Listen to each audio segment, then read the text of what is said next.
Om Gyana Trimandasya Gananganan Salakaya Chaksumritajana Tasma Shigrave Namaha Vancha Kapatobischa Kripa Sinuvicha Pati Tanam Pavana Vyavashna Yunamo Namaha. So it's a very auspicious day that we have gathered here for the disappearance anniversary of Srila Bhakti Tirtha Maharaj. Yesterday I was fortunate to be part of a discussion. The devotees in Gold Coast in Australia, they've asked some of us to speak to glorify Maharaj yesterday. So it was nice, you know.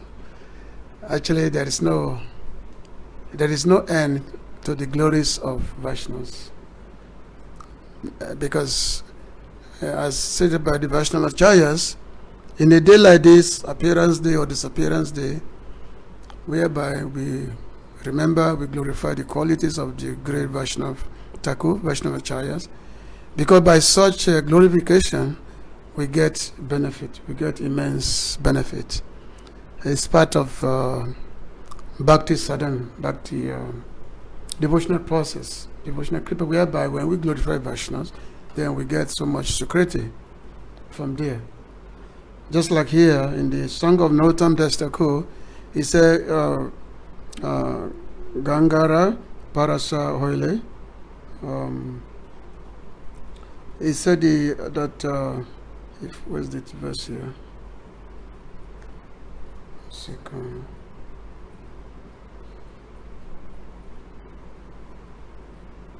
So he said, Gangara Parasahile Paschati Pavan, Dasane Pavitra Koro Tumagun. That's, normally people go to Ganga, they take bath in the Ganga, just so that to get purified. But by taking bath in the Ganga, there's no guarantee that we won't get purified. Because many people go to the Ganga, they go there with all their sinful activities, everyone is taking bath there. But the pure devotee of Krishna, the Vaishnava Thakur, just by his darshan, one gets supreme purification just by his darshan. And as we said that when people go to take bath in the Ganga, they dump all their sinful activities there. But when the great devotees, when they go to Ganga, they actually purify. They purify the waters of the Ganga. But because all the sinful activity which has been done there, just like when you're using a water purification, and a water purification machine, whereby all the dirtiness are taken out, that you can drink the water. So Ganga is like that. So the great devotees, they go there to take bath. So they don't take bath just like we go there to take bath. We go there to take bath so that we can put our sinful activities there. The great devotees, they go there to the Ganga to take bath, to purify Ganga. So in this way, the wonderful glories of great personality, it has no end. The Acharyas, they also said that what is the reason why Lord Krishna maintains this world? Why does he maintain this universe? After all, everyone is opposed to him. Everyone simply want to enjoy themselves. They don't think of God or anything like that. So why the Lord is maintaining this universe? The Lord is maintaining the universe is because of the presence of the pure devotees. That is the only reason why the Lord is maintaining. Otherwise, there will be no reason why he has to maintain the universe. Because the pure devotees, they are here. So therefore, the Lord maintains the universe. In the Chaitanya Bhagavat, Vrindavan Das Thakur, he was saying that how is it that many devotees, they take birth in various places in the world? Because normally when the pure devotees, when they come, they normally stay at a place of pilgrimage, at a place where Ganga is always flowing, or Yamuna is always flowing, or the place where there are spotted deers. They always go out. You find them only at pure place. You will never see them at any sinful place. Just like when the Pandavas, when they were traveling, they only go to only those purified places only. That's where you find them. But we find that the Lord sometimes he makes his devotees to take birth in pious lands, in pious places, in pious countries. Now, why does the Lord do that? Whereby he makes the devotee takes birth in impious lands, in pious places. So the Lord does that because there could have been no other way for those places to get the mercy, to get purification from this, to get delivered from this ocean of materialistic existence. If the lost devotees have not taken birth there, there could have been no way by which the living entities could be delivered. So therefore, the Lord has his great devotees to take birth in so many impious places, impious lands. Just like His Holiness Bhakti Tirtha Maharaj. So he took birth in Cleveland, Ohio. I spent a lot of time there in Cleveland. Actually, there was one time when I was in Cleveland. That time it was around 84 something. So I was doing Sankirtan. I was going door to door, knocking door to door and doing Sankirtan distribution. And then I locked one door, and then one elderly lady opened the door, and then she asked me, "Where are you from?" I said, "I'm from Hare Krishna Temple, and we are distributing this book." And she said, "I'm the mother of Bhakti Tirtha Swami." He said, "Oh, I'm Bhakti Tirtha Swami's mother." I said, "Oh." I said, "He's my boss." and then she called me in, and then she told me everything about Tirtha Maharaj, how, from his childhood, he was always very, in terms of, he was extending himself to others, extending himself to others, because that time Maharaj, when he used to preach from the Bible before he joined the ISKCON Society, how he was always preaching, extending, himself to others. So, so the Maharaj's mother, so that time he actually spoke with me extensively, glorifying our own son. Normally, our mother don't glorify us. I don't. It doesn't happen. But, I'm sure, like Kasamis Mataji, I'm sure you've met Maharaj's mother a few times. How she, whenever she speaks at the Disappearance ceremony, how she will always be in glorification of her son. So, in this way, Maharaj, of course, was never an ordinary person. He was put there, made to take birth there, in that part of America, just for the purpose of benefiting the conditioned souls. So, as yesterday, I made mention of a few things yesterday, that when our movement began in Africa, actually ISKCON movement came to Africa in 1871. That's when Prabhupada first sent the devotees to Africa, when they sent Brahmananda and some other devotees to Africa in 1971. But mainly they were in Kenya, in East Africa, because that time because East Africa is very close to India, just six hours of flight from Bombay. You are in Nairobi. So the preaching was basically restricted to that part of Africa, and for so many years, the devotees, they have trouble making impact on the African preaching. So they had trouble making an impact into African preaching, and even sometimes they may make some devotees. Actually, it's not that they don't really like trying to attract the intelligentsia of the African society. Like anybody from the street, they come and join them, and so those people, they will join, and after some time then they will leave.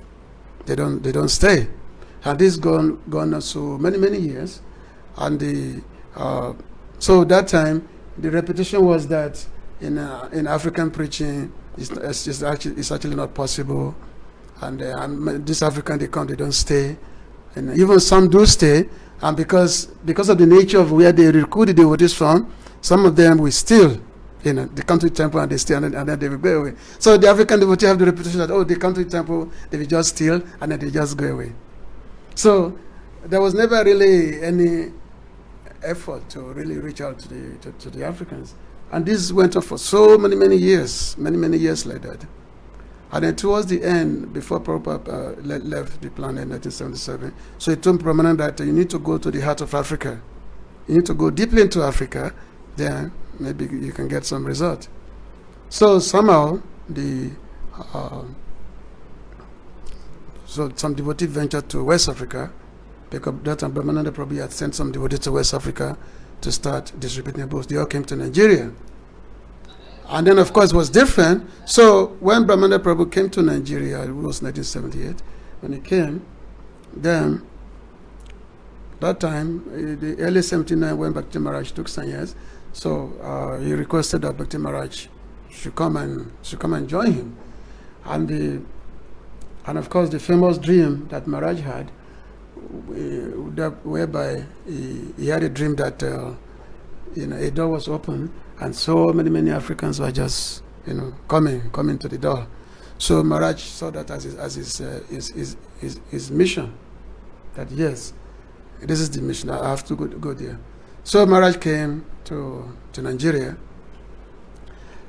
and the moment he came, the whole of African preaching just completely took a totally different turn.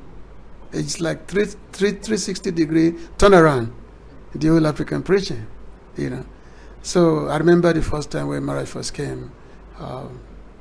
It was late 79 when Maharaj first came. So that time he gave, it was Sunday, so he gave a Sunday lecture. And after finished giving the lecture, he said, now we have to do some singing, some chanting. So, everybody said, okay, let's do Kirtan. And then Maharaj started leading Kirtan. And then he led Kirtan for like more than 3 hours. So all of us like a big dancing. Of course, we were very young that time. So it was a big dance for 3 hours. And it was Maharaj was dancing non-stop, jumping up and then non-stop. So of course, all of us, we all had to follow him, So it was so he had such a big impact. And that time also Maharaj, he had his motto was that if we want to preach, we have to start from the top, which means we have to reach to the top of the class of the society, not to be dealing with because in East Africa, devotees are preaching for many years. They always have so much problem. They never really make any inroad into the people. But Maharaj said, okay, now we have to start from the top. We preach to the intelligentsia of the society. We preach to the elite. If you do that, then the common people will follow. And that was the method that was adopted. So therefore, right from the beginning, the university preaching, preaching to the politicians, and all that, began. That time we actually had a very big following among the like the ministers. Anytime we want to distribute this, okay, they only come to the temple, they take so many books, I remember the first university preaching that we did, there was the University of Benin. It was early 1980. So the University of Benin, we had gone there. So that time there was Maharaj, and then there was Brahmananda Prabhu, and that time was a Swami that time. And then few of us who were like local devotees. So we went to the university, and then of course, Maharaj is the main preacher. So Maharaj gave some at that time we had one of the professors who had become very much interested in our not Benin, it was University of Ife. University of Ife, that was it, not Benin. So one of the professors there, he took a keen interest in Krishna consciousness. So he had organized the program, whereby he called all of the professors, and then all the students, especially those who are taking the philosophy class. So it was a very amazing program that Maharaj delivered such a very dynamic lecture, which kept everyone, thinking. So it was very dynamic lecture that Maharaj gave that time. And then of course many other university programs was there. So the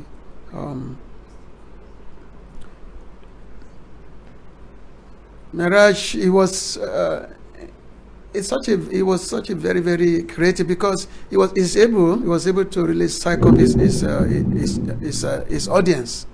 He's able to psych up his audience in such a way that he would deliver lecture according to the mold of the audience. He would deliver lecture accordingly, so that at the end everyone will not be very, very impressed at the end.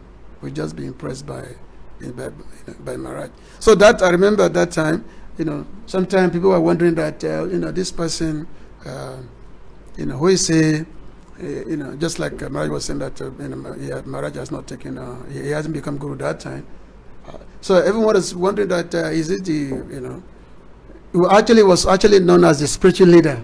He was known as the spiritual leader for the Hare Krishna movement, in West Africa. And of course, because when Maharaj came to Nigeria, to West Africa, he immediately took charge. So which means all of us who had joined that time, so he actually took charge.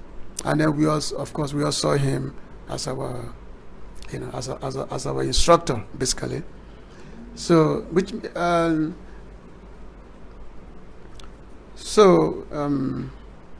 of course there's a lot I could talk about, but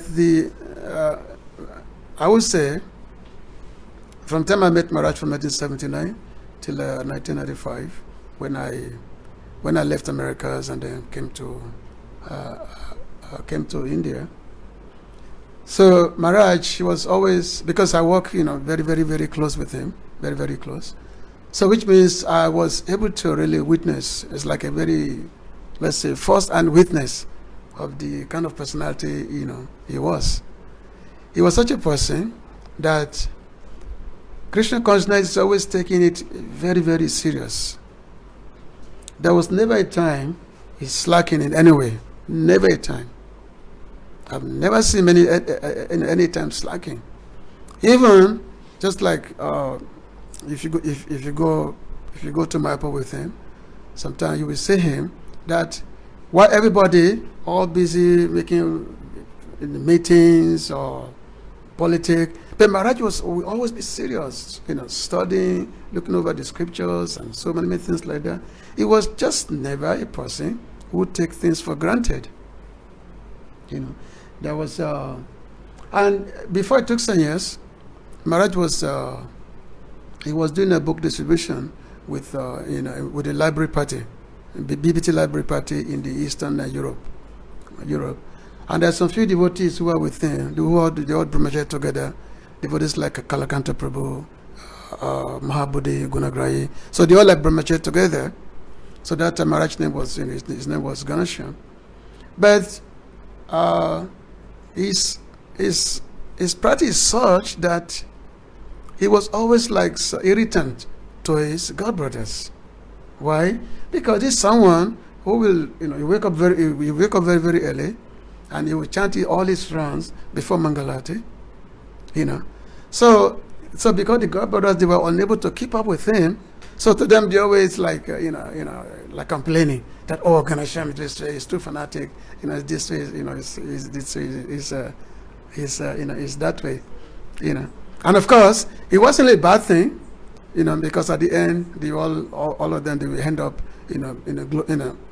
glorify him like that. I remember one time, Maharaj was going to conduct an initiation program. This was in DC, and I think it was 1982. So Maharaj was supposed to conduct an initiation program at the house of one devotee. So that time, it was Radha Swami had come.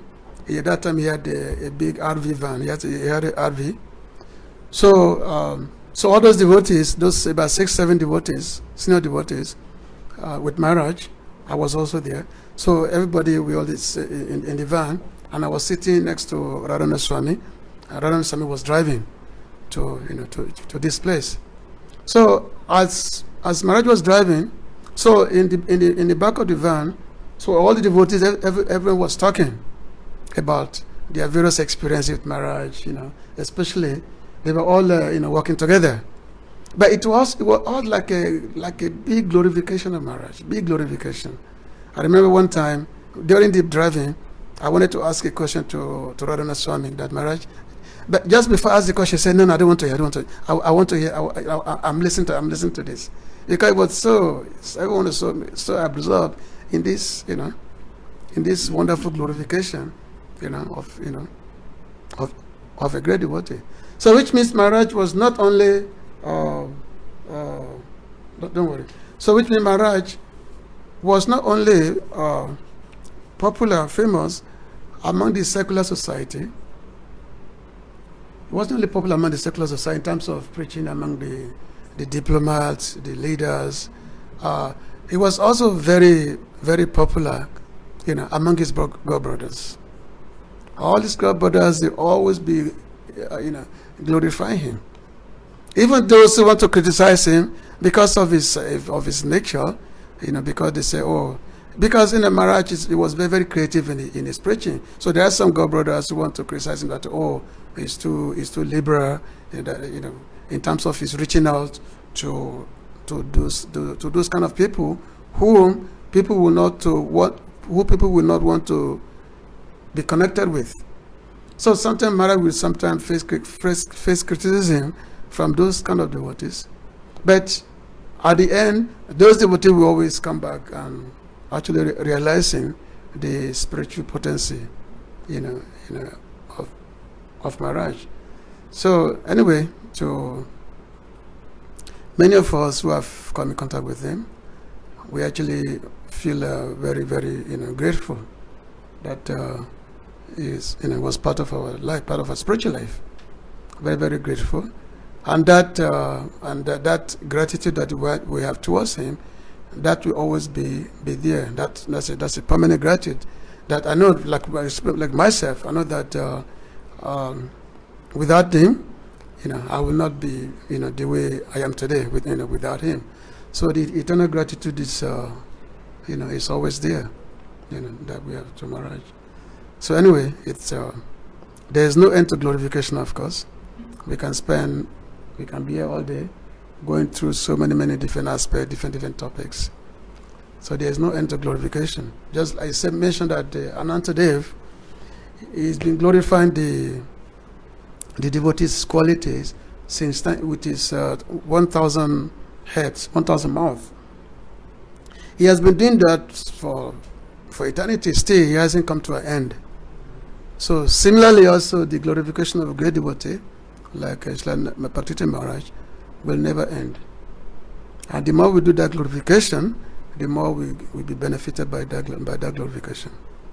So we should always take advantage of a day like this to hear about the wonderful qualities, wonderful influence that great Vaishnava like Srila Bhakti Tirtha Maharaj, had, on the world. So thank you very much. Srila Bhakti Tirtha Maharaj ki, Srila Prabhupada ki. Hare Krishna. Thank you, Prabhuji. As Prabhuji said, the glorification can never end and go on and on and on. So we still have our schedule to follow. We'll do our Pushpanjali at 12:30. We have 45 minutes more, and we have few more speakers. So we request all the devotees to keep it to 8 to 10 minutes for the talk. The request is Krishna. Namo Om Vishnu Padaya Krishna Prashtaya Bhutale Srimati Bhakti Tirtha Swami iti namini Namaste Krishna Padaya Prabhupada Asritatmani Sri Gaura Karuna Shakti Bhakti Tirtha iti namini Namo Om Vishnu Padaya Krishna Prashtaya Bhutale Srimati Bhakti Vedanta Swami iti namini Namaste Saraswati Devi Gauravani Pracharini Nirvisai Sasmyavari Pasachadi Satarini Vanchakalpatarabhyascha Kripa Sindhubhya Evacha Patitanam Pavinibhyo Vaishnavibhyo Namo Namaha. Hare Krishna. So today is that day when Srila Bhakti Tirtha Maharaj left the planet.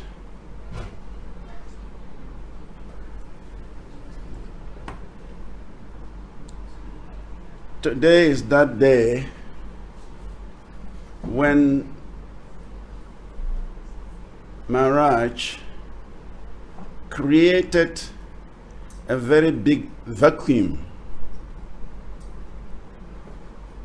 in the hearts of his devotees, disciples, friends, well-wishers, and the entire ISKCON movement.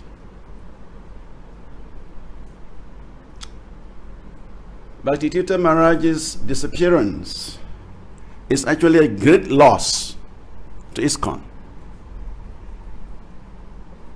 I have heard many senior devotees make this statement. In 2006, we had our 25th anniversary celebration, the 25 years of preaching in Ghana. And His Holiness 𝐁𝐡𝐚𝐤𝐬 Swami was our chief guest. And in that celebration, we invited the Vice President of the country. He could not make it, but he sent the Minister of Education to represent him. And so 𝐁𝐴 Maharaj was sitting next to the minister, and they had some discussion. But later on, after the program, when I went to 𝐁𝐴 Maharaj's room, he said, Srivas, I was feeling the absence of Bhakti Tirtha Maharaj in that program. So I was just listening to him. He said that if Bhakti Tirtha Maharaj were in that program, he would have charmed the minister. He would have charmed all your special guests, because in that program, we had the Archbishop of the Catholic Church. He was there, of Accra was there. We had the Amir, the head of the Ahmadiyya movement. He was there. And many other organizations, all the spiritual organizations, their leaders were there. So 𝐁𝐴 Swami said that if Bhakti Tirtha Maharaj were in this program, he would have charmed the minister, he would have charmed all these distinguished guests, and they would have gone away with a very big impression about Krishna consciousness. But he said, Bhakti Tirtha Maharaj is not here. So I've heard from other devotees as well. One devotee told me that why did Maharaj leave so early? Because he has such an influence on world leaders. Count among the leaders of ISKCON, how many of them have preached to world leaders like he did? None. In Ghana, Bhakti Tirtha Maharaj featured on the television program. In those days, we had only one television station in Ghana. So the head of state of Ghana saw the program, and he was moved. He called the broadcasting house, and he told the director of the TV that they should repeat the Hare Krishna program. It was repeated. The following week again, he called the director of TV and said, please repeat the Hare Krishna program. So it was repeated 3 times. And so the Minister of Information, under which the television operates, called the director of the TV and said, Mr. Director, what is wrong with you? Why are you showing the Hare Krishna program over and over again? Is that the only program you have in your studio? And the director of television said, your boss instructed me. And the minister said, who is my boss? He said, the president. And when he heard the president, the telephone went silent. Because it's his boss. He cannot challenge. And there are many other instances. President Kaunda of Zambia, President Momo of Liberia, President Obasanjo of Nigeria, President I can't even remember. But Maharaj preached to so many presidents. Nelson Mandela of South Africa, many presidents. They were like disciples to him. In fact, when our president in Ghana saw that program, he sent his people to the temple that he wants to meet Bhakti Tirtha Maharaj. Yes. And when his messengers came, at that time Maharaj had left the country. So we said, sorry, he doesn't stay in one place. He's a well figure, he keeps moving. He said, all right, anytime he comes into this country, I want to meet him. So the next visit to the country, he was informed, the president was informed, and immediately he arranged to meet Bhakti Tirtha Maharaj. So Maharaj was taken to the presidency, and he met the president. And as soon as he met him, he said, I want you to become my advisor. And Maharaj said, no, I am an advisor to everybody in the world. I don't want to tie down with you alone. I am for the whole world. But anytime you have an issue, just write me, just call me, I will respond immediately. But I don't want to be tied down as your personal advisor. I can't go anywhere else. I have to be here. I cannot do that. And the president understood. So that is the caliber of preaching that he did. And that is the vacuum he has created by leaving this world. And many of his God brothers, they keep saying it till today. That they don't know why Bhakti Tirtha Maharaj has such an influence on the politicians, on the leaders of the world. And he would have made much more progress. He would have covered much more ground if he had stayed longer. But all of a sudden, he just withdrew. And that vacuum is left uncovered. So that is the day, today is that day when Maharaj left this planet. And we are still looking forward to replacing him in that caliber of preaching whereby we can preach to the leaders. Srila Prabhupada emphasized that if we can preach to the leaders, if we can influence the leaders, political leaders, leaders of society, if they can take to this Krishna consciousness, then the whole world will follow. Because that is what Krishna says in Bhagavad Gita 3:21. Yad yad acharante shrastas. So whatever great men do, the common man will follow. And whatever standards they set, the whole world will pursue. So that is the standard that Bhakti Tirtha Maharaj left for us. And we need to work towards doing that. I remember one time, Chandramauli Maharaj asked me in Mayapur, Shrivas, how is the preaching going in West Africa with our Bhakti Tirtha Maharaj? And I foolishly made a mistake. I said, Maharaj, we are trying to follow the footsteps of Bhakti Tirtha Maharaj. He immediately got angry. He said, stupid. How can you say that you are trying to follow the footsteps of Bhakti Tirtha Maharaj? Who are you to follow the footsteps of Bhakti Tirtha Maharaj? So I started to think. When I said those things, I was not thinking, I was just rambling. But when he said that, I began to think. And then he said, then I said, Maharaj, I'm sorry. We're trying to follow. He said, you can't try. Then I said, Maharaj, we are carrying out the instructions. We are trying to carry out the instructions of Bhakti Tirtha Maharaj. He said, yes, I will agree with you. You can try to carry out the order of your spiritual master, but you cannot follow his footsteps. He said, what Bhakti Tirtha Maharaj did. He said, I, Chandramauli Swami, I'm a god brother to him. I'm his close friend. But I cannot dream of doing what he did. What to speak of you? So I said, Maharaj, I'm sorry. I misused my words. So we are just trying to follow his instructions.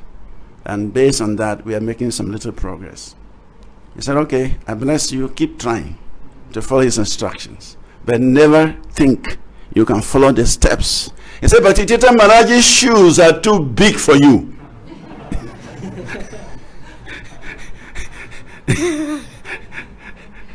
He put me in my right place.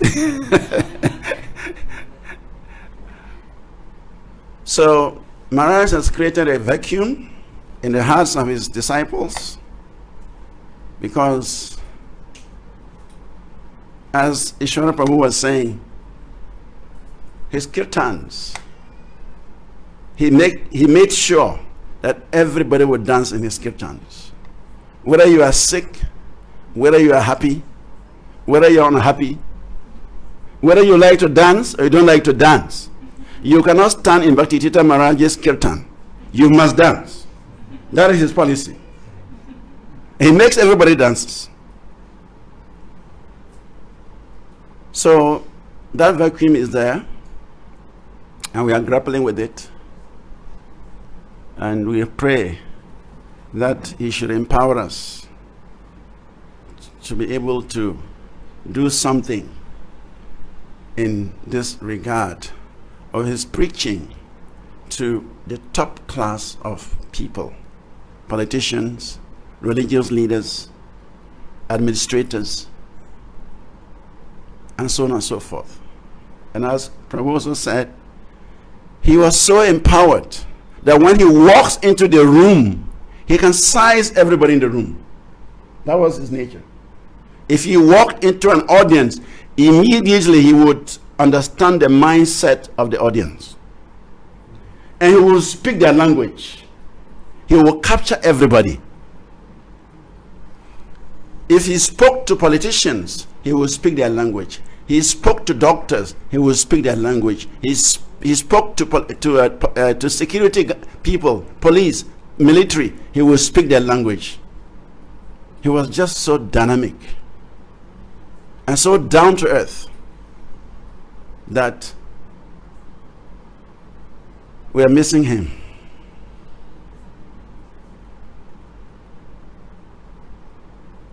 Hare Krishna. Thank you so much for such wonderful offering. It was really extolling the extraordinary qualities of Bhakti Tirtha Swami Maharaj. And I request our Grace Kartamashi Mataji on behalf of Vasudev Maharaj. Please.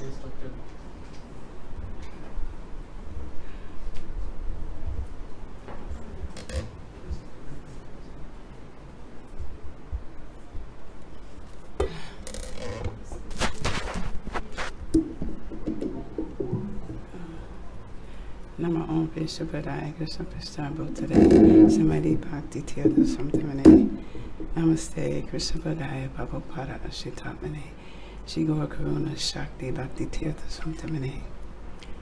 I'm not going to take up too much time to speak. There's just but I have something I want to read to my Gurudev. But this issue of dancing keeps coming up, and I have to talk about one pastime that I had with my Guru Maharaj about this dancing. Several things happened. I used to take dance classes for years, like maybe 10 years. African dance classes, Brazilian dance classes, all kind of dance classes. And I was still doing that when I met Bhakti Tirtha Maharaj. I met the devotees when I was living in Boston, Massachusetts. But I got a book from them, but I never really got attracted to them. It didn't happen until I moved to Washington, D.C., and I heard Bhakti Tirtha Maharaj speaking on this radio program that's really geared towards the African American community. So a friend of myself, we decided we were going to go hear him speak at a lecture at Howard University. So that's how I started coming into, being in his presence, by coming to Howard University. But back to the dancing thing. So several things happened around the dancing. One, because when he said that nobody could really not dance, I was one that wouldn't dance. Even though I was dancing outside of Krishna consciousness, but I wasn't dancing inside of Krishna consciousness. The day that I got initiated was in Anutama and Rama Devi's house there, because he was giving initiations to those who came to IFAST. So I got my first initiation there. And he was in the yard dancing with his drum, beating his drum and having a good time, and I was just watching. I was like, okay. So he was dancing around, and he kept coming around, and he came by me and he said, dance. And I was just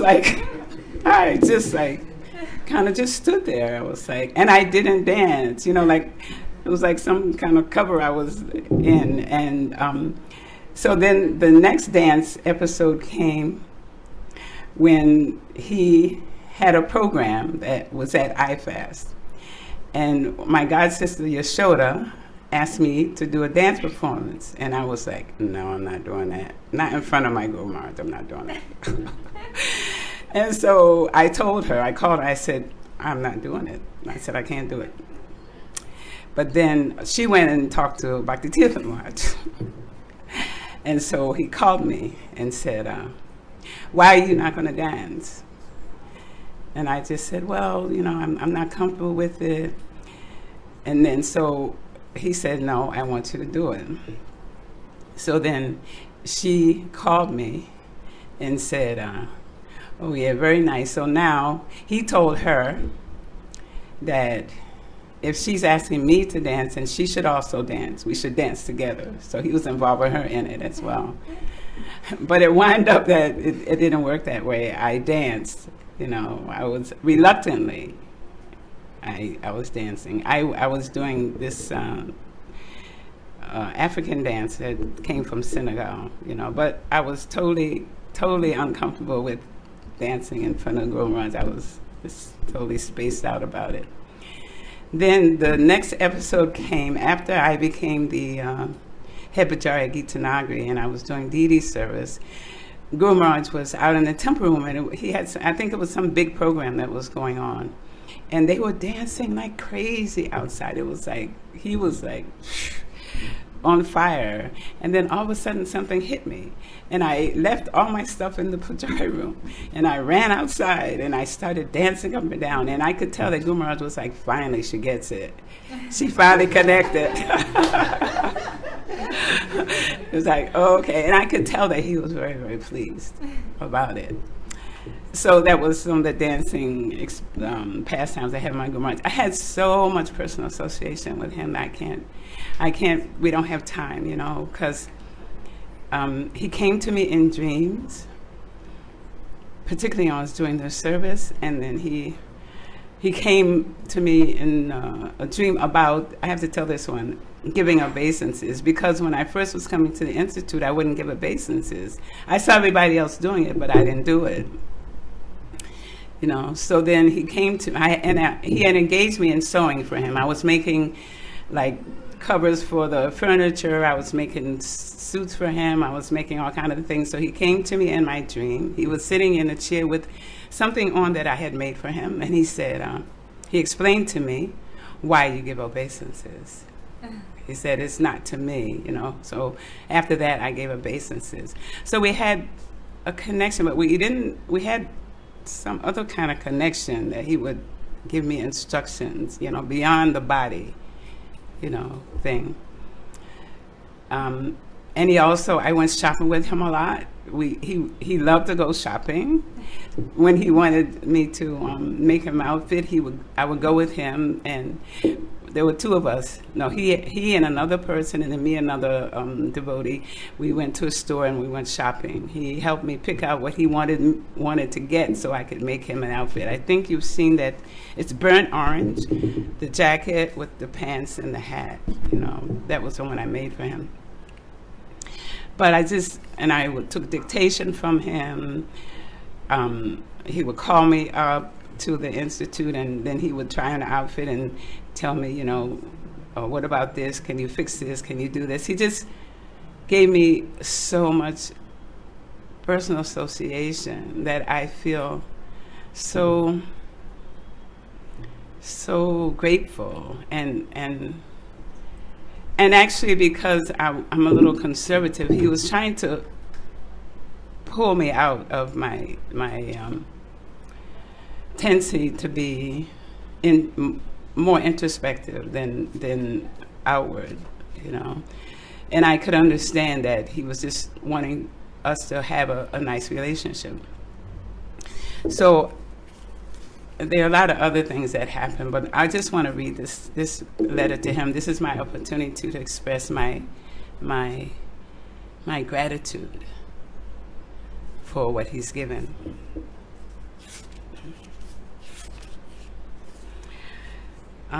Dear Gurudev, what can I say?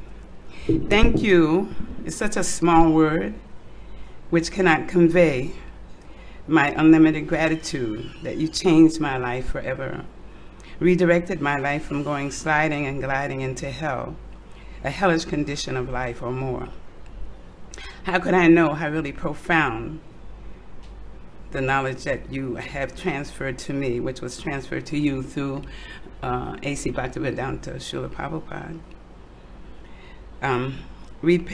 To repay this debt is not possible.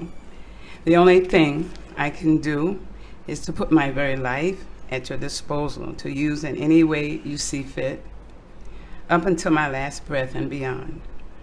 Even though thank you is a very insignificant word, which probably doesn't even exist in the spiritual world, thank you for the Mahamantra. Thank you for engaging me in the service of Sri Sri Radha Damodara, the transcendental traveling deities.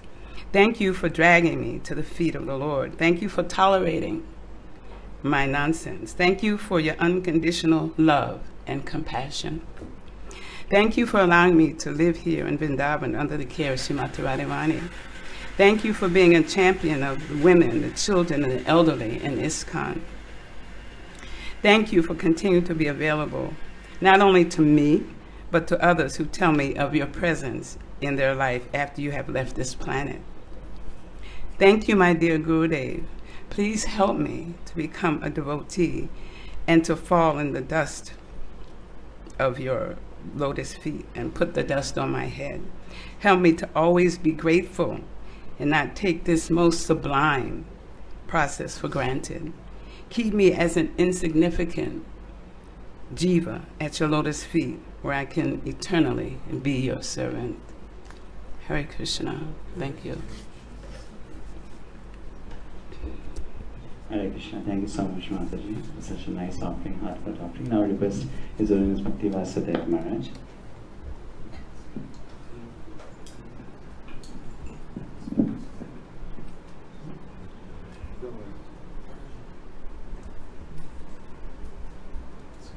Namo Vishnupadaya Krishna Krishna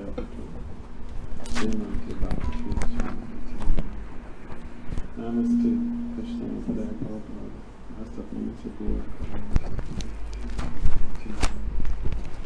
Namo Vishnupadaya Krishna Krishna Namaste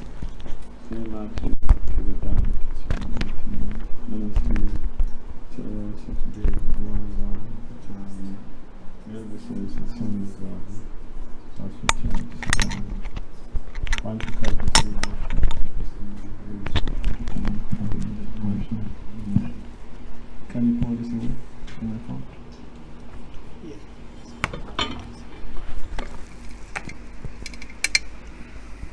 So, first I'd like to thank His Holiness Bhakti Tirtha Swami Maharaj and his followers and disciples who have set up this program. Setting up the program to come and enjoy a program seems very, very good, but there's a lot of challenges in setting up a program like this. To manage a program, to set it up, and the aftermath that come with it, they are very challenging. So thank you, Maharaj, and thank you all of the devotees who have participated in setting up this program. So first of all, I'll be very snappy. I just wanted to give some very unpalatable scenario. So I have a pretty few people who closely work with me, and some of them are like personal assistants and all the rest. So I remember a case of one of these devotees who was an editor in her university, editor of undergraduate journals, and she was my personal assistant. And so, but then her parents are very inimical towards devotional service. So I didn't know what was transpiring, but one day she told me a dream of Bhakti Tirtha Swami Maharaj. She said Maharaj came to her in a dream and warned her very seriously that if you don't take your time, you're going to lose your guru. You're going to lose your mentor. You're going to lose your spiritual guide. I didn't know what was transpiring behind doors. And after some few years, the parents took her away completely. Parents created some trouble with the temple that they used to go to, and the temple banned all of the whole family from coming to the temple. So bottom line is that for those of you who are connected with representatives of Bhakti Swami Maharaj, whether they are formal representatives or they are informal representatives, you don't need to be his disciple before you become his representative. If you are a follower of his instructions, automatically a representative. So people who are connected with you, this is a message for all of them. Be careful, because Maharaj is watching even those who are followers of his followers. And so whatever you're doing, you should know that you're being watched. And if you do good, in Africa there's one musician who says, if you do good, you do good for yourself. If you do bad, the bad would also follow you. And so he's there to bless. Right now he's blessing so many devotees. The number of people who never even met him, they became his followers. I remember a case of one boy from Florida, and this gentleman, he had read one of his books, Special Warrior series, and then he got so fired up. He went to 𝐾𝐻, and he said he wants to take initiation. When he went to 𝐾𝐻, he said, I want to take initiation from this family, in the book. They told him that, oh, sorry, he left the planet. So he had a lot of influence on people, leaders, and the common man. It had influence on the rank and files. But even till today, he's still having influence on people. And I have a series of cases where people write to me and then tell me how he's been appearing to them in the dream, giving them instructions. I remember one lawyer from Mauritius, I don't know her name, it's been a long time. And she would give me graphic details of what was happening. So he's still very much available on the planet, but in an unmanifest state. So if you want to be blessed, he will still bless you. Hare Krishna. Thank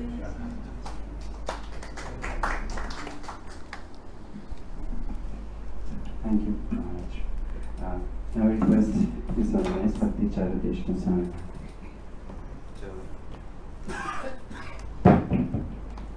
His Holiness Bhakti Tirtha Swami Maharaj to address all of us here and glorify His Holiness Bhakti Tirtha Swami Maharaj.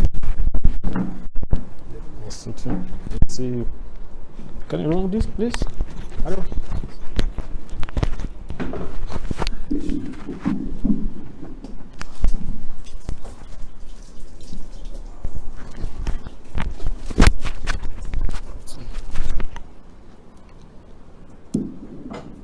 Janam Chiminarasya Jana Jana Shalakaya Chakshomitam Dashma Ashkoraminavaha Namo Vishnu Padaya Krishna Prastaya Bhutale Srimati Bhakti Tirtha Swami Namne Namaste Krishna Padaya Prabhupada Satmane Shri Gaura Karuna Sakti Bhakti Siddhanta Srila Bhakti Siddhanta Maharaj Ki Jai. So today is that's a very auspicious day. Many devotees have already spoken nicely. Because of time factor, I will mention two things. When Srila Bhakti Tirtha Maharaj went to Africa, you know, in Africa, we have, especially West Africa, we have English West Africa, French West Africa. So those who are not devotees, they're not devotees, but those who are from French Africa, they always dream to visit places like France, Canada, Belgium. That's a dream. Every African's dream to always go to get the more blessing elsewhere. And the English Africans, they dream to go to London, America, like that. So when I met Krishna consciousness, I knew he came from India. So if we want to talk about Guru from ISKCON, from Hare Krishna movement, it should be from India. So when we heard that Srila Bhakti Tirtha Maharaj was visiting Africa, our country, those days we were having two pictures on the Vyasa-san. So those days is Bhaktipat Maharaj and Bhakti Tirtha Maharaj pictures. They were in the Assam. So we have a choice to select one guru. And I just joined ISKCON 1 month, 2 months. Then they told me, okay, you have to select among those two personalities, select one. Now, automatically, because I just karmi, karmi. And actually, as I look at the pictures, at least there is one white body and one black body. But I was expecting Indian body, but I didn't get Indian body. I said, okay, then I think the best show for me will be a white man.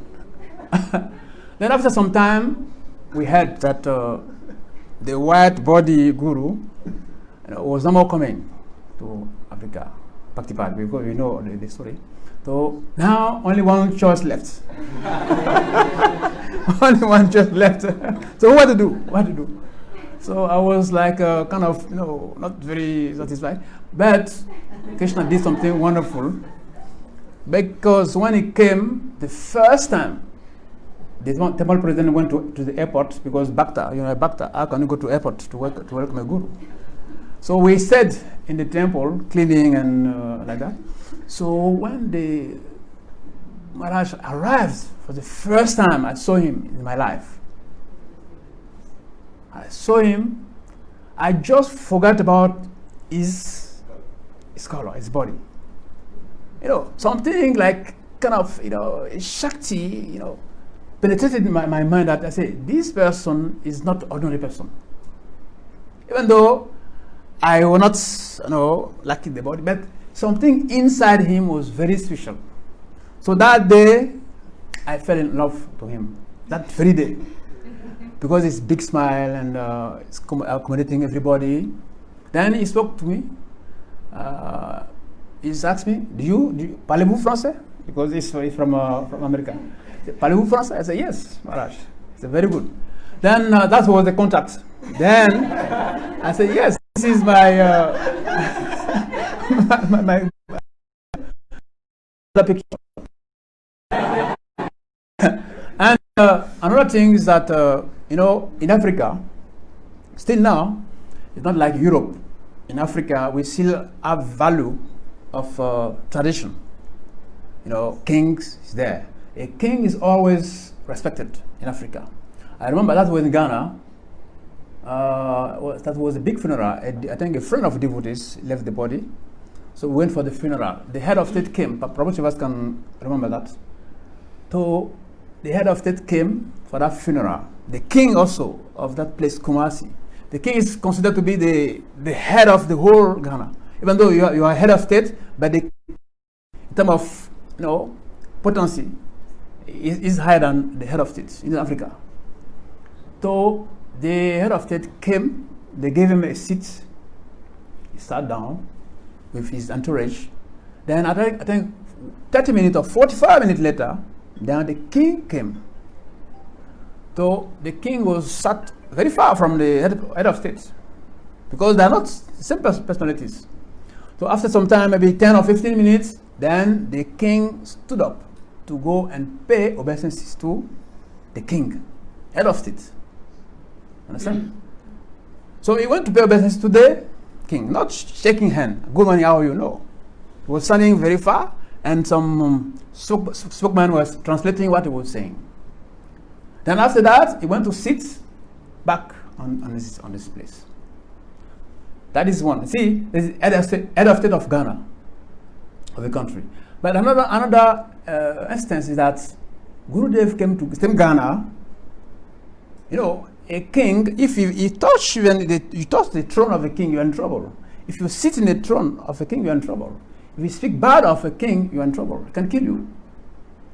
But Gurudev went to Ghana, and we were doing Harinam, because he has many disciples, many kings who are his disciples. Narsingh Puran, many others, many. So that day, we were doing Harinam that place. Can you imagine that? The devotees took Gurudev on palanquin, and the king of that place and his associates, they were always following the procession of Kirtan. I mean, who are you to go and sit on the throne of a king, and even go ahead and to go and sit on the throne and be carried on the palanquin in the presence of the king? See, so it was very, very because the king loved him. The king know that yes, this is person who is our culture. He's from America. He's an African American, but he's like us. So they adopted him very, very, very, very nicely. So to say that Bhakti Tirtha Maharaj was not an ordinary person. He won the heart of those kings, and the whole village, nobody protested because they were all enjoying the kirtan, the procession. Okay. So another thing is that Bhakti Tirtha Maharaj, Bhakti Vasudeva Maharaj just mentioned that even he has left us, but he's still with us. I remember one instance. We had one god brother, Damodara. So he left the body. Then that day, that was in Ivory Coast. That Gurudev was in America. So he gave us direction how to take care of the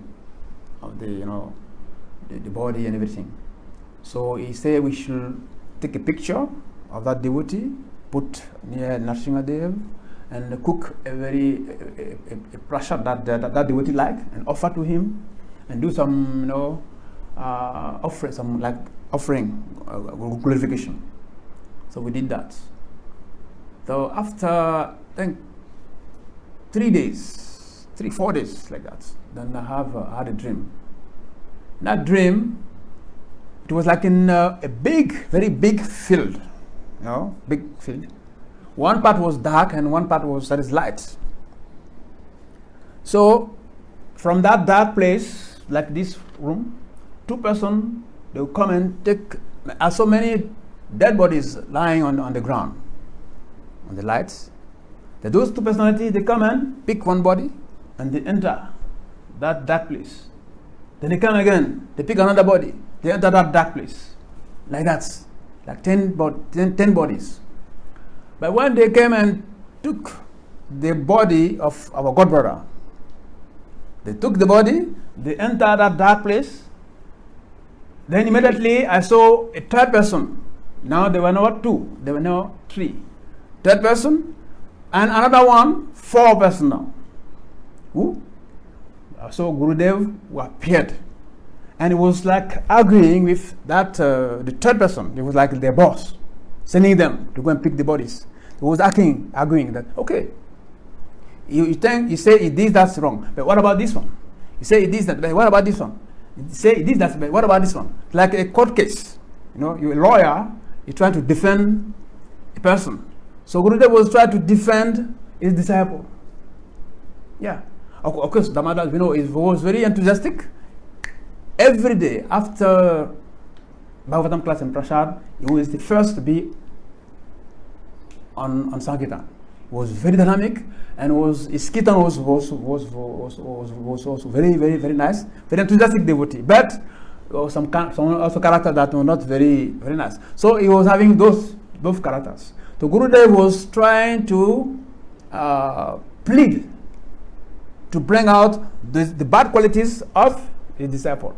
And finally, those body they take from the ground and they enter that place, they don't come back again. But especially the body of our God brother came back from that dark place and came back to the light. So from that dream, I clearly understood that it was at the court case of Yamaraj. That Yamaraj, he was sending the Yamadutas to come and take bodies for chastisement, for punishment. But because our God brother is a devotee, his Gurudev appeared to plead on his case. So yes, Gurudev have gone physically to the Vapu, but his instructions are still there. But if he still walk in the line of his instruction, I think we can also be worthy to benefit from his protection, from whatever he is. Because he said, when I go, I will be even more present in the life of my disciple and my followers and the well-wishers. That is a fact. So we should not think that, yes, Gurudev he's gone. Yes, he's gone physically, but he's always present. And I will put a challenge to every one of you. Gurudev is a person, anytime you want to go and sleep, you pray to him, I have such a problem, such a situation. Please, what to do? Do that before you sleep. He will reply you that same night. You can try that. Try, you will see. That I've been doing that for many years. Because you have the experience that if you have a problem, those days there is no email, there is no internet. So when you take a pen and a paper, you write a letter to go and send on the post office before you get the result. He knew everything. He knew what everything was going on in the mind of his disciple.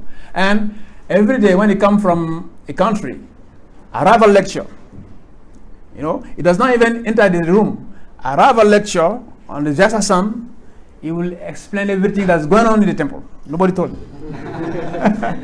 From the airport, he starts speaking. From the airport. And when he sits on the Jasa Sun, then he concludes that yes, this is happening, this is happening, this is happening. So we are very happy to be son or disciple of such personality, and we think that it is an occasion for all of us to really rethink. He used to tell us we have to rejoin ISKCON, to rejoin. No, join, yes. Rejoin means yes, we have joined ISKCON, but after some time, our enthusiasm, start going down, because now we are big devotees, brahmanas, 10 years, 20 years, 30 years. Our enthusiasm and determination start blowing down slowly. They say, yeah, you have to rejoin ISKCON. Because when you join ISKCON for the first time, you see everybody as angels. You it's done about to everyone. You like to wash those for everyone. You like to clean. You like to do service for everyone. But after some time, that enthusiasm start going down slowly. So we have to rejoin ISKCON. So let us rejoin ISKCON and glorify Srila Bhakti Tirtha Maharaj. Hare Krishna. Hare Krishna. Hare Krishna. Thank you so much, Maharaj. Now, our last speaker for the day, Hare Krishna Maharaja. I would like to speak something about the service of the King.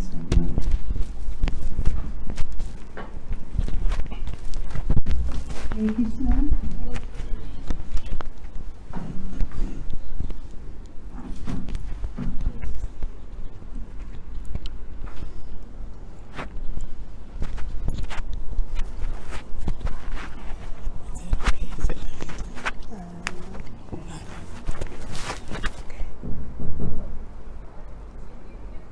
Namaham Vishnu Padaya Krishna Pistaya Bhutsalaya Samate Bhakti Tirtha Swami Chinamini Namaste Krishna Padaya Prabhupada Vitasmani Shekara Karana Shakti Bhakti Tirtha Swami. My dear Lord, I want to first of all thank all the great acharyas who have been helping all the gurus to help us on the great path of devotional service to Lord Shri Krishna. So for our Gurudev, he taught us so many things, but we don't understand him. But now we can understand what he has been teaching us. But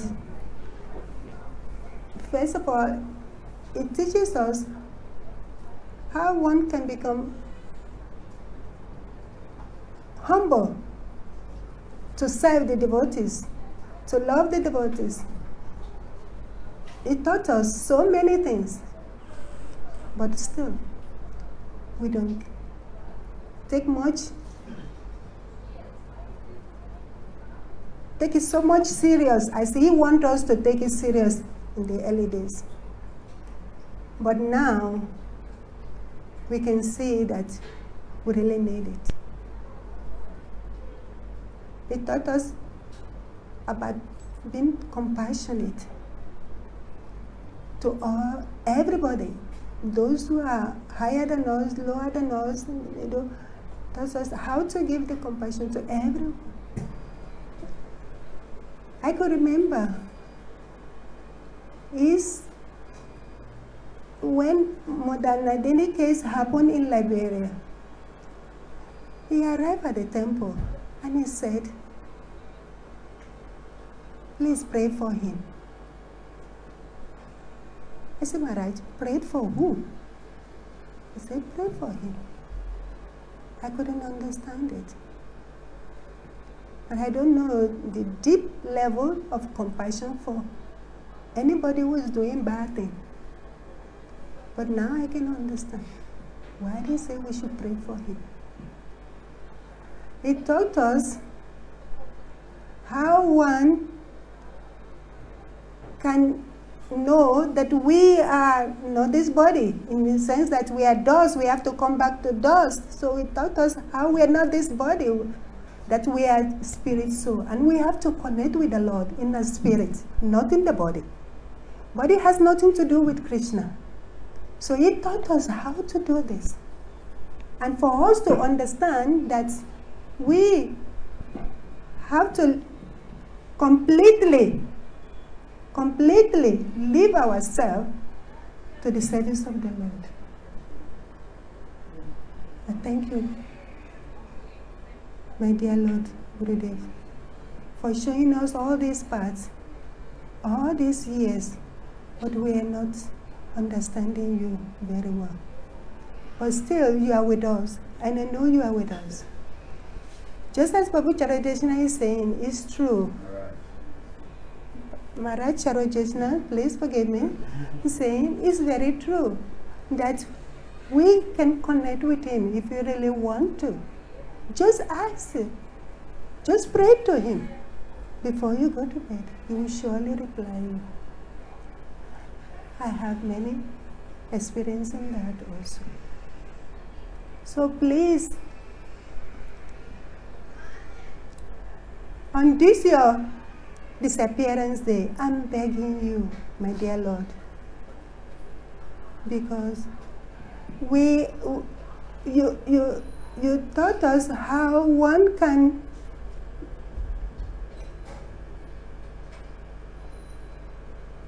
understand the holy name of the Lord and what it can do for us, but we don't take serious about this holy name of the Lord.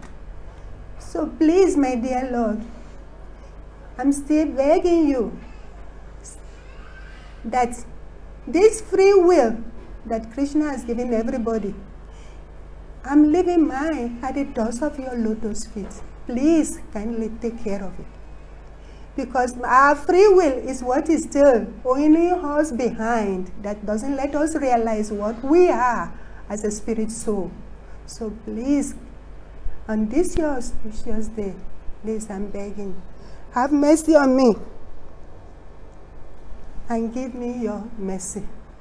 Hare Krishna. Hare Krishna. Hare Krishna. Mataji, Hare Bhakti Mataji, would you like to speak something?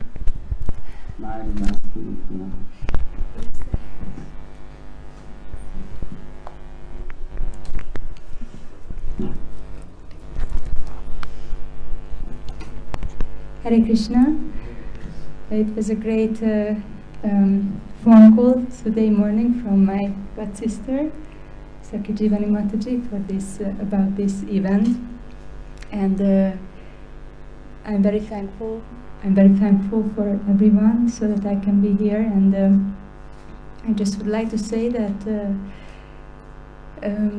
Bhakti Tirtha Swami Maharaj is obviously present on this planet. I am not his disciple, and actually I am from a small country, from Eastern Europe, Hungary. But since 6 years ago, he came into my life in a form of a service. Devotees in that small country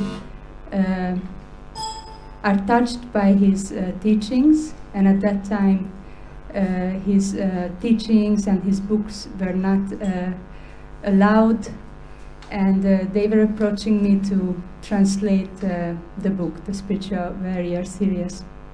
And I did not understand at that time the significance of that mercy.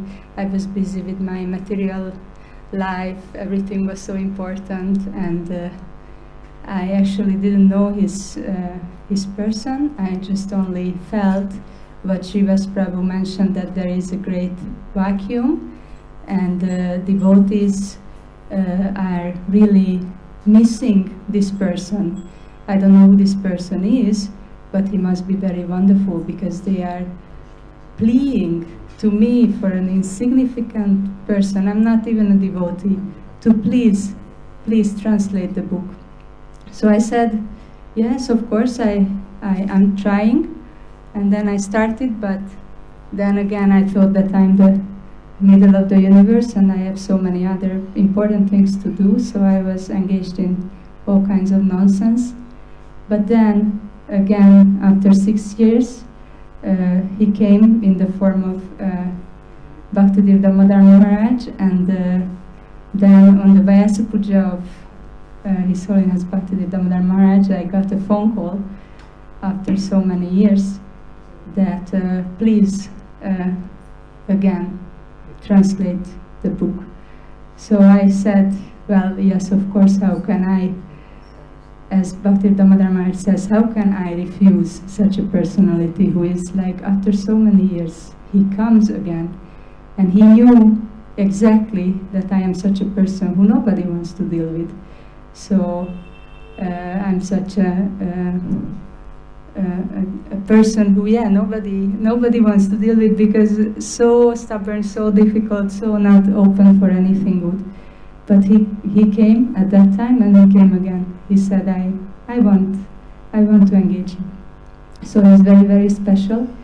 And again, today I got this special phone call, and then I got another special phone call. Again, miracles, miracles, only miracles about Bhakti Tirtha Maharaj. That my plan was that, as I know my Gurudev, Gopakrishna Goswami Maharaj, and I informed him that I'm going to start to take responsibility on this publishing, translating and publishing this spiritual warrior series in Hungarian language, and I know it's not easy, but I will try. And I know that he would expect me to do it fast and efficient, so I made the promise that I try to do it by the book marathon this year. And then, of course, enthusiasm, as Maharaj says, is very big in the beginning. In the beginning it's very big, and then because you don't have enough faith and your bhakti is just not there, and all the mess is there but you're just not present, I was thinking, and I said Bhakti Tirtha Maharaj that, you know, I am so small, you are so big, I am so small, are you sure? Because really, I don't even have experience in this. I know my Gurudev is a big person in publishing books, but I am nothing. So then today, and I told him, well, if I will be able to do it one book, that will be a real miracle. So it will be, again, you will show your power. And then today, what happens, they called me from Hungary and they told me that the second volume is ready. It's already translated, and half of the third volume is also ready. So it means that maybe there can be 2 volumes published by the book marathon, because one is already ready. So I think I don't have to say anything more. And thank you so much for being here, and thank you so much that you take Krishna consciousness seriously and show me an example. So for someone who nobody would deal with. So thank you. Hare Krishna.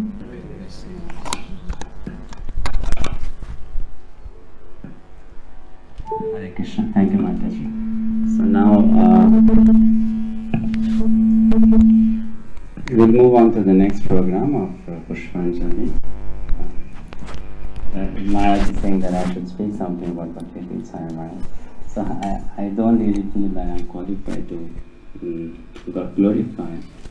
But since Maharaj is asking, as a service, I would like to do this.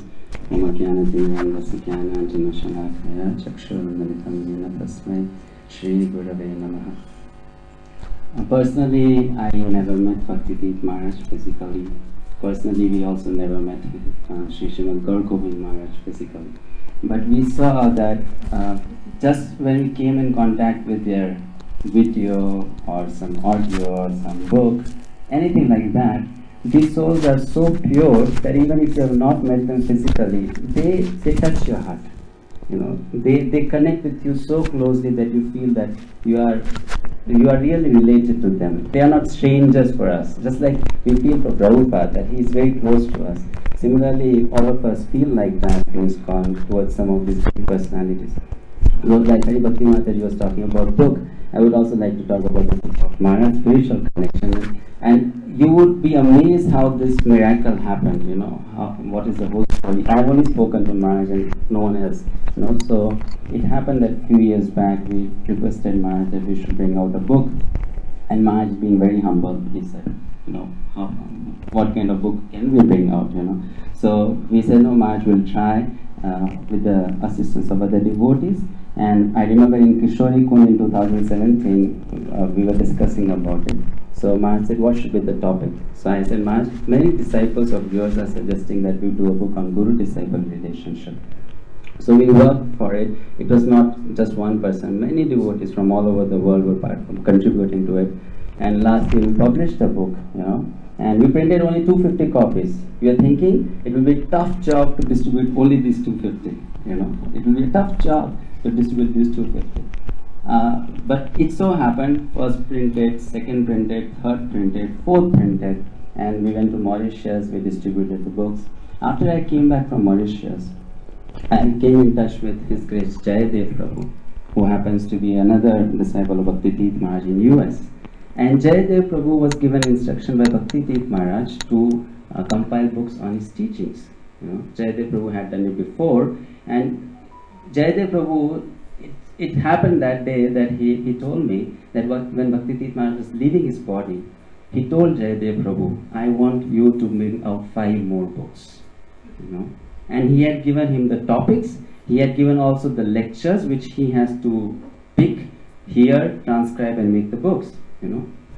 Before this, I never know about it, and I guess Maharaj was also not aware that Maharaj had given that instruction to Jayadev. Externally, Maharaj was, at least externally we can say Maharaj was not aware of it. And you won't believe, the first book which was on that list by Bhakti Tirtha Maharaj was a book on Guru-disciple relationship. You know, so we were so amazed that day. It was one of the most happy days of my life. Why? Because I was feeling that so mysteriously Srila Bhakti Tirtha Maharaj used all of us, all of those devotees who were involved in that book project, to do what he wanted without we knowing that he wanted it. You know. And after that, Jayadev Prabhu, he called me and he said, seeing this book come out, I was feeling all alone that I'll be able to bring out other books of Bhakti Tirtha Maharaj. Then he said, but now we would like to work with you as a team, your whole team, and we'll bring out the other books of Bhakti Tirtha Maharaj also, which he wanted. So, you know, this is something very special. That book title is Spiritual Connection, and that day I felt what spiritual connection means, you know. So Bhakti Tirtha Maharaj is so great that if we just try a little bit to serve him, he will use us. It doesn't matter whether we knew him before or not, you know, he'll use us in some ways. So we request all the devotees here, you all are very close to Bhakti Tirtha Maharaj, that you please pray for our team who are trying to bring out these books, so that all these books which Bhakti Tirtha Maharaj wanted can come out soon. You know? So this is my humble offering to Maharaj. Thank you so much, Maharaj. Great. So now we move on to our next program. There will be Pushpanjali, there will be Guru Puja offering and then Bhoga offering. Some devotees have compiled a series of video clippings of Bhakti Tirtha Maharaj dancing. So meanwhile the preparation is going on. I'm sure you all will love watching those, you know, small clips. It's just few minutes long. So meanwhile the preparation is going on. That video can be played. Radha Madhavu, can you please start playing the video?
So now it's 1 o'clock, we'll stand up for Pushpanjali offering, and then we'll have Guru Puja Kirtan.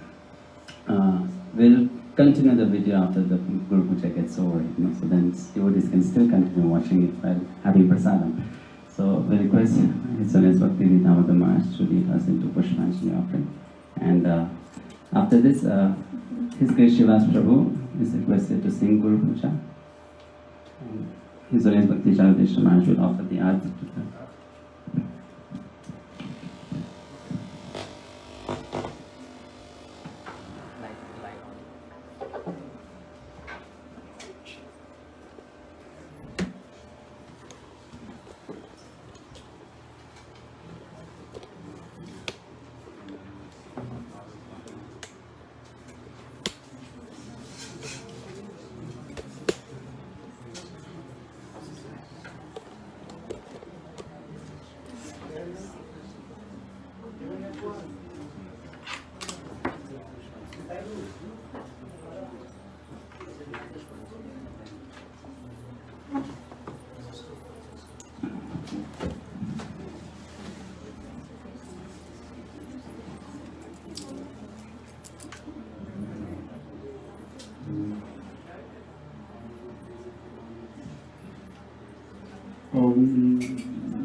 Krishna Chaitanya Devam Shri Radha Krishna Padan Sahagana Lalita Sri Vishakhanvitamscha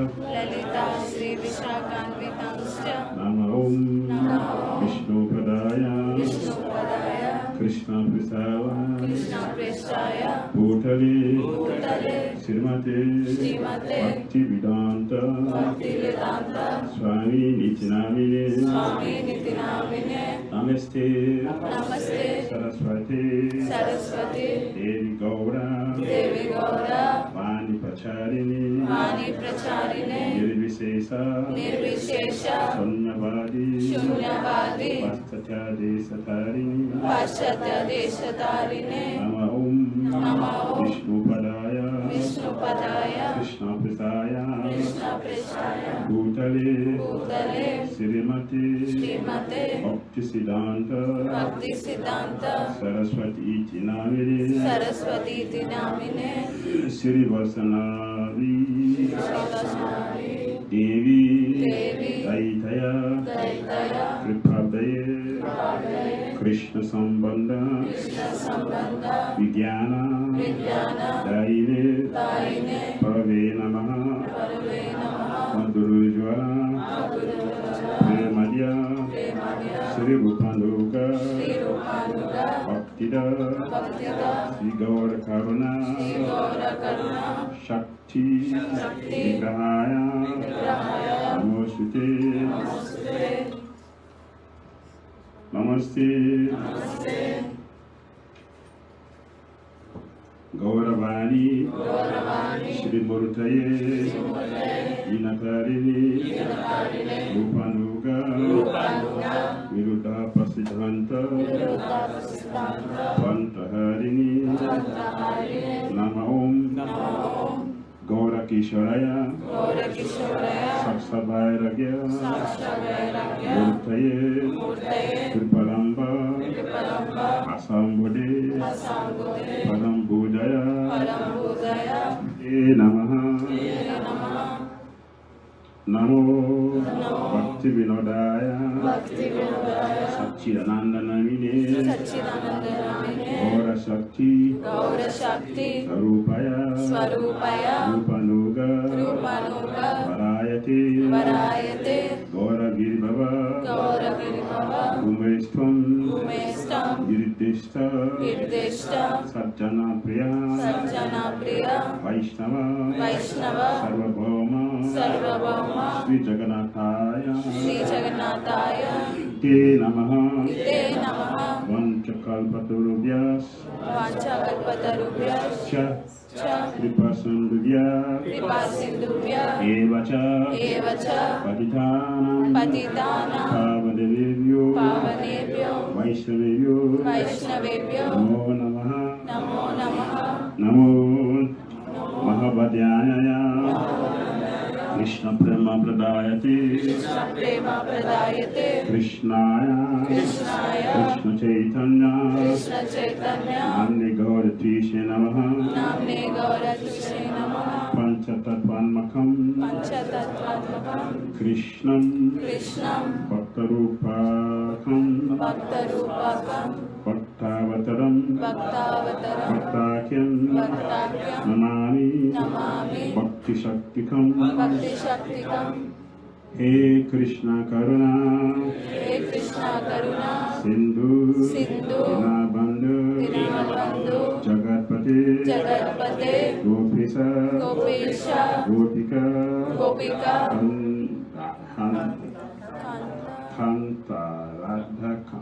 Kanta Radha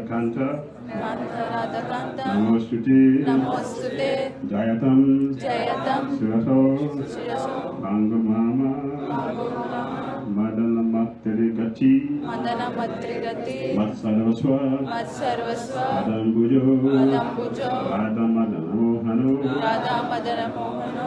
Divya Vrindavan Kalpadromada Shriman Ratnagara Simhasanastu Shriman Adashira Govinda Devo Kristalidi Shivyamano Swarani Shriman Rasarasambabi Vamsivata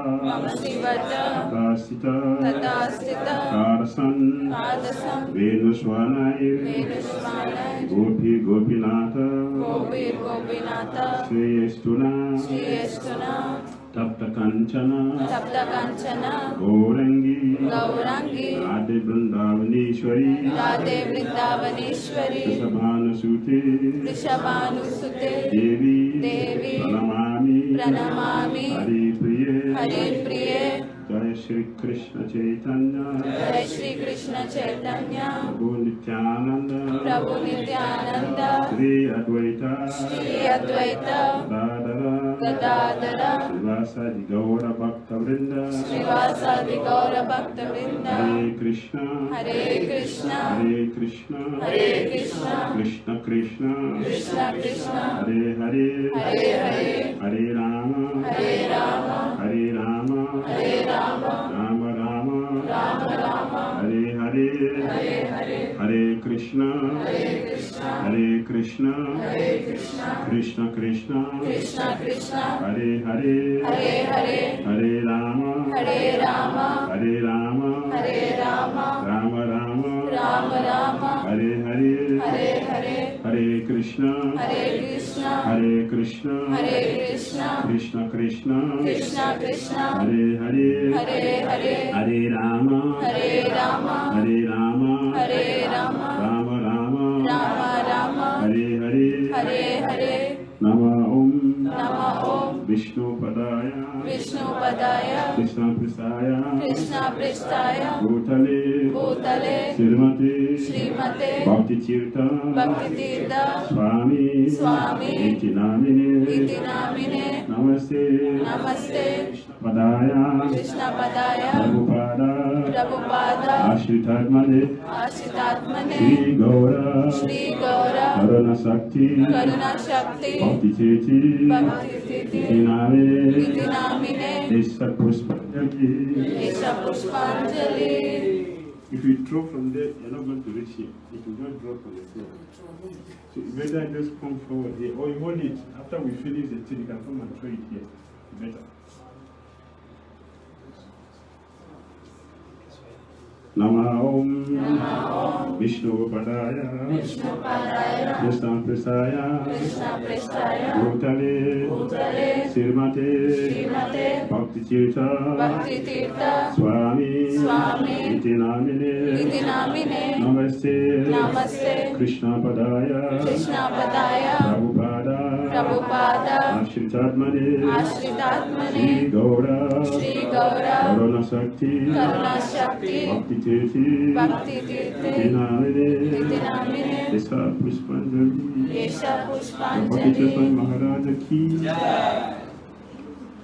Nama Om Vishnu Padaya Krishna Prasaya Bhutale Srimate Bhakti Tirtha Swami Iti Namine Namaste Krishna Padaya Prabhupada Ashritatmane Shri Gaura Karuna Shakti Bhakti Tirtha Dinamine Pushpanjali Bhakti Tirtha Swami Bhakti Ki.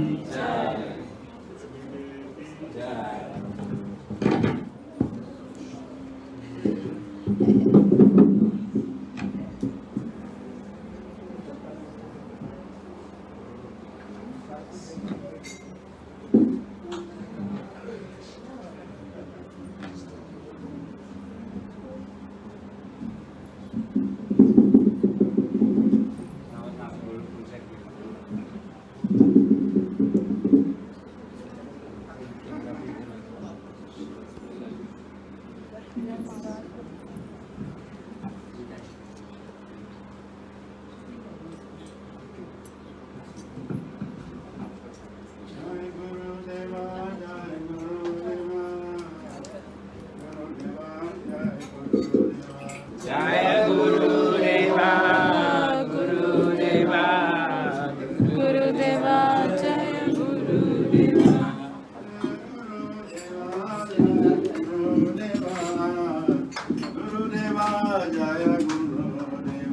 Jaya Guru Deva.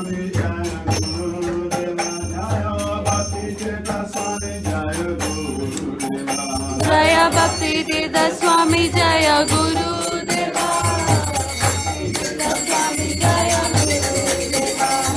Bhakti Tirtha Swami Jaya Guru Deva. Jaya Bhakti Tirtha Swami Jaya Guru Deva. Bhakti Tirtha Swami Jaya Guru Deva.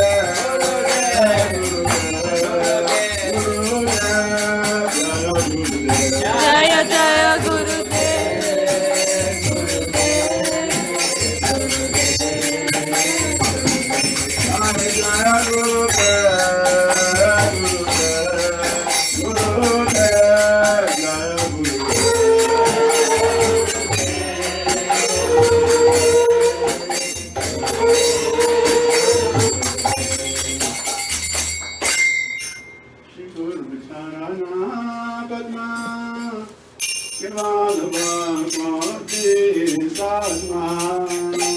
Shri Guru Charana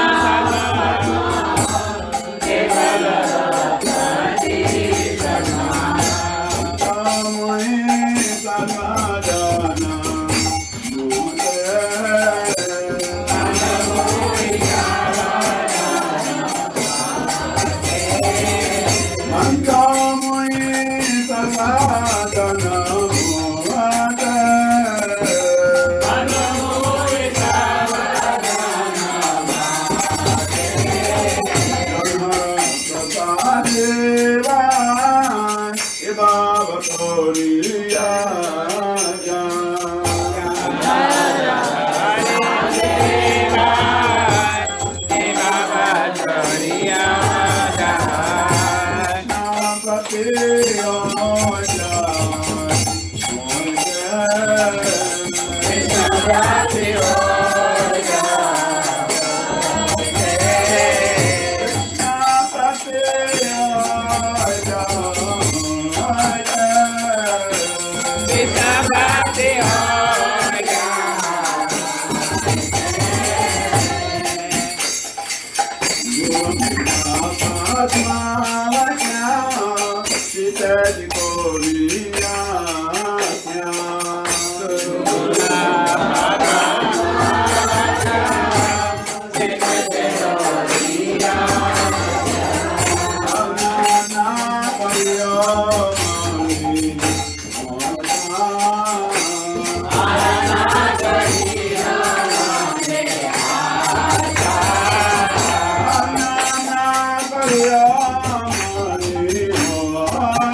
Bhakti Tirtha Swami Jaya Gurudeva Jaya Bhakti Tirtha Swami Jaya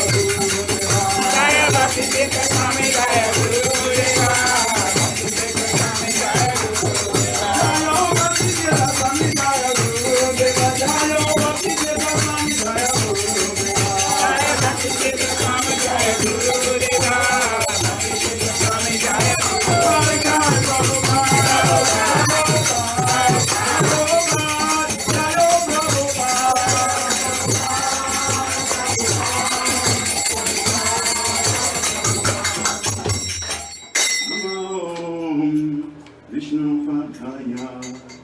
Krishna Krishnaya Bhutane Srimati Bhakti Tirtha Swami Amine Tiruna Krishna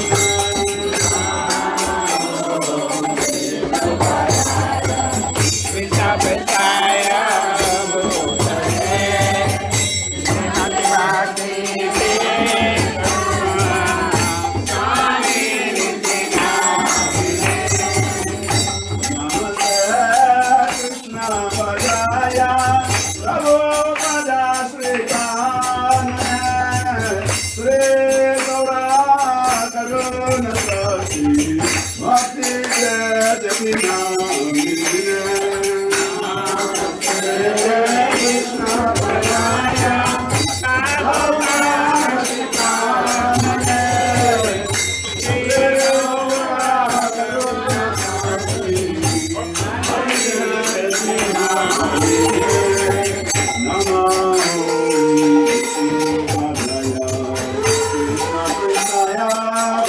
Bhutane Srimati Bhakti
Krishna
Nitai Gauranga, Nitai Gauranga, Nitai Gauranga, Nitai Gauranga, Nitai Gauranga,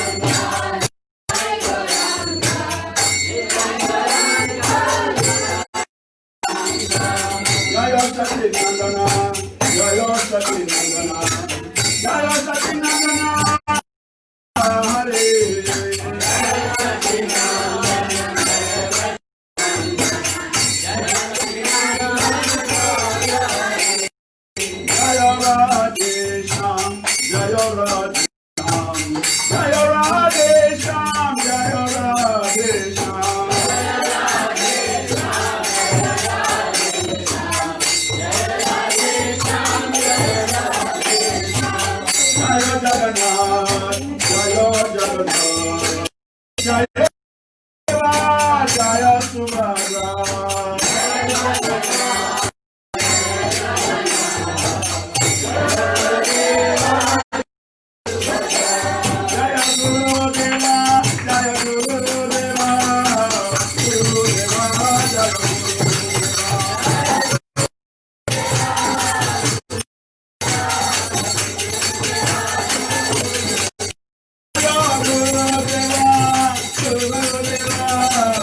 His Holiness Bhakti Tirtha Swami Maharaja ki jai. His Holiness Bhakti Tirtha Swami Maharaj Tirobhav Mahotsav ki jai. Samaveta Gaura Bhakta Vrinda ki jai. Jai Gaur Premanande. Thank you all very much for gracing this occasion, and we beg forgiveness on behalf